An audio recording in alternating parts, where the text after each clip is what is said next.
دا نو ځای نه دی چې ما په 12 منټه به نن خبره وکړه، 15 منټه مې نن خبره وکړه، دا نو ما په دغونه وخت کړی.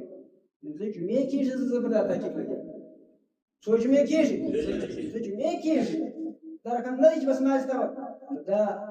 دا چې په حدیث کې ته یو توري کوې د هغه تحقیق څومره وخت غواړي، چې پر حدیث کوې بیا څومره وخت غواړي. کله کله 3 میاشتې ته ورسېږي. بسم الله الرحمن الرحیم. پرون موږ د امام طحاوي رحمه الله په سند کې چې صلیب د دې په نسخ کې نشته، دا خبره دریو ځای مکمله کړې وه، خو په هغه کې یوه خبره چې د صلیب دغه زیادت چې کومې نسخې صحیح کړې دي چې پر 14 خطي نسخو باندې هغه پېښه شوې ده، هغې نسخې چې صحیح کړې دي هغه هم د امام طحاوي د احکام القرآن د روایت نه صحیح کړې دي. چې په احکام القرآن کې ستا نو معلومه ده چې په نسخو کې دلته سقط راغلی، په اصل نسخه کې راغلی دي، بیا چې دا 14 نسخې ځینې لیکل شوي دي په دې 14 نسخو کې په ګردو کې نشته، ځکه هغه لاندې په حاشیه کې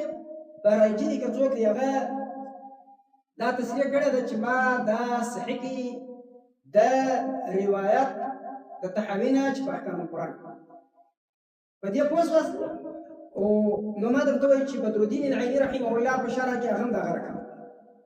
صحیح شو. او حافظ ابن حجر عسقلاني رحمه الله کتاب لري اتحاب المعراب بالفوائد المبتكره من اطراف العشره، دا د اطراف جلا موضوع د تحفه الاشراف د میسي دي اتحاب المعراب، او داسې په اطراف کې دا پرې یو علم دی د اطراف الحدیث، په هغه کې هم چې دا روایت د طحاوي راوړی دی د خالد ابن ابي نوف او د ابن ابي سعيد الخدري تر مابین سند هلته هم د طحاوي هغه د طحاوي دغه سند چې راخیستی هلته هم مستقیم معلومه ده چې حافظ ابن حجر عسقلاني رحمه الله ته هم داسې نسخه نه ده مخته پرته چې په هغه کې دا شی نو معلومه ده چې په نسخو کې دا کار د نسخې نه غورځېدلی، البته اصلا ستا نو دلیل هغه د طحاوي هغه روایت دی چې په احکام القرآن خو د احکام القرآن په روایت کې بیا د مترف پر ځای باندې مسلم لیکل شوی دی، هغه بیا تصحیح شوی دی، ځکه چې ټول اسانید راواخلې په دې ځای کې په دې پر دا طبقه کې د مسلم په نامه راوي چې د ابن ابي سعید د خالد ابن ابي نوف نه روایت کې ستنه وجود نه لري، نو ځکه هغه تصحیح راغلی دی، مترف دی په مسلم بدل شوی. دا درغه ځای پورې دا خبره خلاص شوه.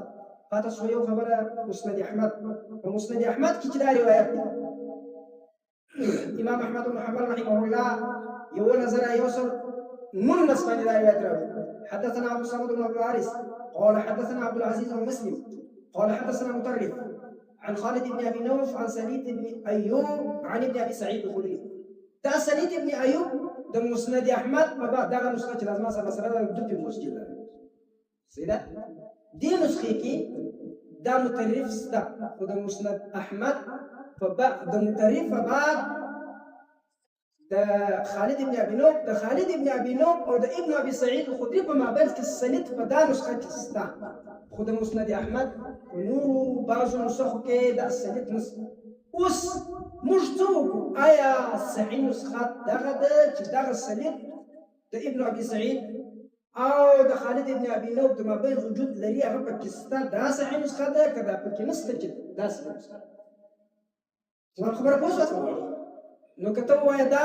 دا صحیح ده ولې دلته لیکلی یا هغه صحیح ده چې نه دی لیکلی، خلک خو بې دلیله ستا سره خبره نن یو معقوله دنیا ده، معقولې خبرې غواړي. ما وکړ زه دا درته وایم، زه پر ډېر په دې باندې خبره نه ثابتېږي چې ته وایې وروره نن سبا د نسخو والا سره خلک خبرې بې دلیله نه مني، نو دلته به اوس ستا موږ دا وایو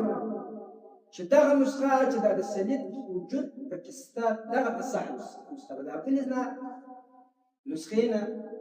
دا سقط راغلی. دلیل څه دی؟ دلیل دا دی چې د مسند احمد دغه روایت دا امام مزي رحمه الله په تهذیب الکمال په دا نسخه کې هم راوړي دي، ورته ګورئ زه سند ووایم د خالد ابن ابي نوف په ترجمه کې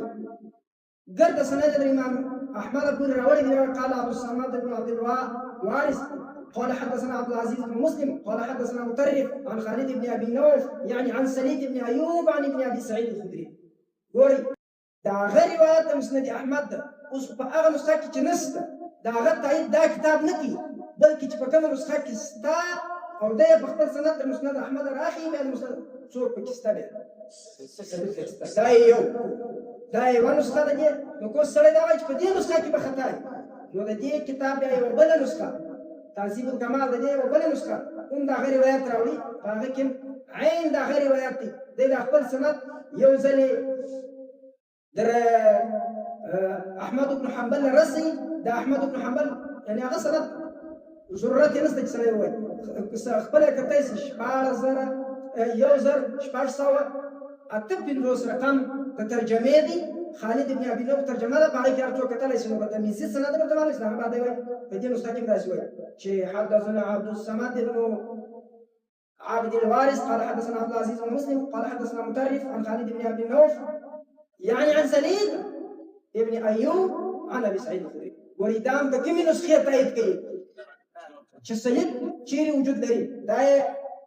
یو دلیل دویم دلیل امام ابن حجر العسقلاني رحمه الله اتحاف المهراب الفوائد المبتكره من اطراف العشره هغه کې پنځم جلد 280 صفحه رقم د روایت 5415 روایت دي په هغه کې چې دا روایت راوړي د دې سند راوړي داسې ذکر کوي چې امام احمد ابن حنبل په خپل مسند کې داسې روایت راوړي دی وایي چې حدثنا عبد الوارث بن صمد قال حدثنا عبد العزيز بن مسلم قال حدثنا مطرف عن خالد بن ابي نوف عن سليم عن ابي سعيد الخدري نو الته هم څوک پکې شته او یوه په دې کې دا یوه خبره واورئ چې دغه روایت چې خطیب بغدادي کړی دی فموضح ينوضح اوهام الجمع والتفريق هغه کې دوه درې سخت راغلي هغه دا څوک وګوري بیا دا سند وګوري هغه غلطیانې دي بیا راکړي چې چا سره دا کتاب دی بس دا هغه شی دی ګوره چې یو توري ته زیاته یې یا یې کمه یې یا یې ثابته یې د هغه لپاره به ته معقول او د هغه لپاره به ته داسې دلایل پېښه یې چې هغه ته علمي دنیا ستا سره وګوري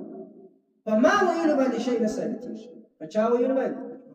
ما ویل باندې شی رساله کیږي نه په پلاني کتاب ګوري په نسخو کې غلطي راځي په نسخو کې کاتب غلطيږي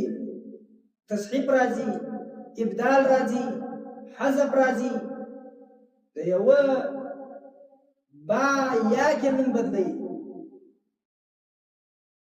ها کې من بدلی عین غین کې من بدلی عفیر غفیر نفیر یفیر چې یو ټکی ور زیات کړي دا د تصحیح او د سقط او د زیادت موضوع دا ډېر کار ورته ځای نه دی چې ما په 12 منټه په خبره وکړي 15 شپږ منټه په خبره وکړه دا ما په دغه وخت کړی زه چې مې کېږي زه په دا تحقیق لګم سوچ مې کېږي زه چې مې کېږي دا رقم نه دی چې بس ما استوى دا چې په حدیث کې یو توري کې دا تحقیق په وخت غواړي چې په حدیث کې بیا څونه وخت غواړي فقط درې میاشتې ته ورسېږي په اوس واس د دې پنځه شش د ګولو